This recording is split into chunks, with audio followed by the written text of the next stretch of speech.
இங்க பாத்தீங்கன்னா ஒரு மகாராஜா ரொம்ப போர் அடி சொல்லி காட்டுல வேட்டையாடுறதுக்காக வராரு. அங்க ஒரு ஆசிரமத்தை பாக்குறாரு. அந்த ஆசிரமத்துல எல்லா உயிரினமே ரொம்ப ஃப்ரெண்ட்ஷிப்பாவே இருக்குதுங்க. என்னடா இது எல்லா அனிமல்ஸுமே இவ்வளவு ஒத்துமையா இருக்குதுங்க, அப்புறம் எப்படி நான் வேட்டையாடுறதுன்னு சொல்லி அங்க இருக்கிறவர்கிட்ட கேக்குறாரு. சாரி கிங் ப்ரோ, ரைட் இடத்துல லெஃப்ட் எடுத்தீங்கன்னா அந்த இடத்துல அடர்ந்த காடு இருக்கும், அந்த இடத்துல போனீங்கன்னா நீங்க வேட்டையாடலாம். இது எங்களோட ஆசிரமம், இங்க எல்லாருமே நாங்க கொஞ்சம் ஒத்துமையா தான் இருப்போம், அதனால நீங்க வேட்டையாடுறன்னு சொல்லி யாரையும் போட்டு தள்ளாதீங்கன்னு சொல்லி அங்க இருக்கிறவங்க எல்லாம் கேக்குறாங்க. ராஜா அப்படியே அந்த ஆசிரமத்தை சுத்தி பார்த்துட்டே இருக்கிறாரு. ஹீரோயினி அந்த இடத்துல ஃபுல்லா பட்டாமூச்சி கூட விளையாண்டுறாங்க. இந்த சீனை பார்க்கும்போது லைட்டா பாகுபலி படம் ஞாபகம் வரும். இதனால பரவாயில்ல. ஹாய் சமந்தா எப்படி இருக்குன்னு சொல்லி ஹீரோ கேக்குறாரு. ஹீரோயினி ஃபர்ஸ்ட் மீட்டிங்ன்றதுனால அந்த பக்கம் வெக்கப்பட்டு போயிடுறாங்க. அதுக்கப்புறம் இந்த ஆசிரமத்து ஆளுங்க கிங் ப்ரோ நாங்க ஒரு யாகம் ஒன்று பண்ணிருக்கோம், அதை கலைக்கிறதுக்காகவே கருப்பு கலர் ட்ரெஸ் போட்டு காலமேனு சொல்லிட்டு ஒரு கேங் வந்துருக்குது, அதை நீ தான்ப்பா கொஞ்சம் பாத்துக்கணும்னு சொல்லி அவங்க உதவி கேட்கறாங்க. ஹீரோ பக்காவா பொருளை போட்டு பசங்க எல்லாம் இருக்கு அங்க இருக்கிற கருப்பு கலர் ட்ரெஸ் போட்டு போட்டு தள்ளிட்டாங்க. ஆசிரமத்து ஆளுங்க நினைச்ச மாதிரி அந்த யாகமும் சக்சஸ்ஃபுல்லா முடியுது. ரொம்ப நன்றி கிங் ப்ரோ, நீங்க ஒரு 10 நாள் இங்கே தங்கிட்டு போங்கன்னு சொல்லி ஆசிரமத்தில் இருக்கிறவங்க எல்லாம் கேட்கறாங்க. அடடா இதை தாண்டா அவங்க கிட்ட இருந்து எதிர்பார்த்தன்ற மாதிரி ஆசிரமத்திலே தங்கி சமந்தாவை உசார் பண்றாரு. தலைமை கிங்குக்கும் சமந்தாவுக்கும் லவ் சாங் சம்பவம் சொல்லி எல்லாமே நடக்குது. அந்த கருப்பு கலர் ட்ரெஸ் போட்ட காலமேனி பிளாக் பேந்தர்ஸ் வேற ஹீரோ மேல செம்ம டென்ஷன் ஆயிட்டு அவர் மேல போர் பண்றதுக்காக வராங்க. சாரி சமந்தா, இப்போதைக்கு நம்மளுக்கு ஒரு போர் இருக்குது, அதை ஜெயிச்சிட்டு வந்து உன்னை நான் கெத்தா கூட்டு போறேன்னு சொல்லிட்டு அவங்க கிட்ட ஒரு ரிங்க குத்துறாங்க. அங்க இருந்து கிளம்பி போறாரு. ஆசிரமத்துல இருந்து கிளம்பின கிங்க வர்க்ல ரொம்ப கொஞ்சம் பிஸி ஆயிராரு. அதனால ரிட்டர்ன் வரவே இல்ல.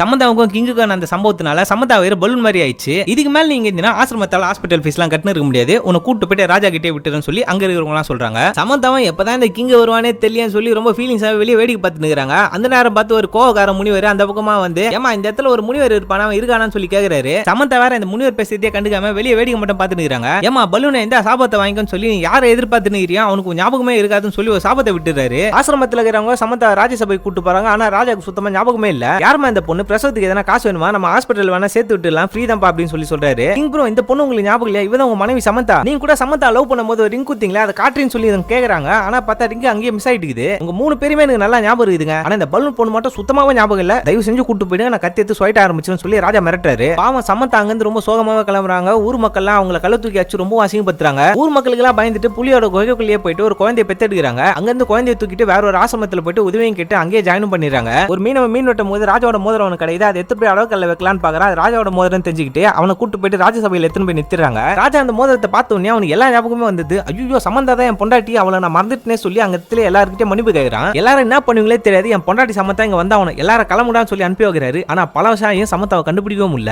இந்த கிங்க மறுபடியும் வேட்டைக்கு போகும்போது சமந்தாவை பாக்குறாரு. தயவு செஞ்சு என்ன மன்னிச்சிட்டு இந்த குழந்தை எந்ததான் சொல்லி ஏத்துக்கிறாரு. ஆனா ஸ்டார்டிங்ல சமந்தா கிங் மேல செம்ம கோவத்துல இருந்தாலும் அங்க இருக்கிற முனிவர் சொன்னதுக்கு அப்புறமேட்டு சமந்தா ராஜாவை ஏத்துக்கிறாங்க. அங்கிருந்து ரொம்ப சந்தோஷமாவே கிளம்பி ராஜாங்கத்தை சும்மா கெத்தாவே ராணி மாதிரி வாழ ஆரம்பிச்சாங்க நம்ம சமந்தா.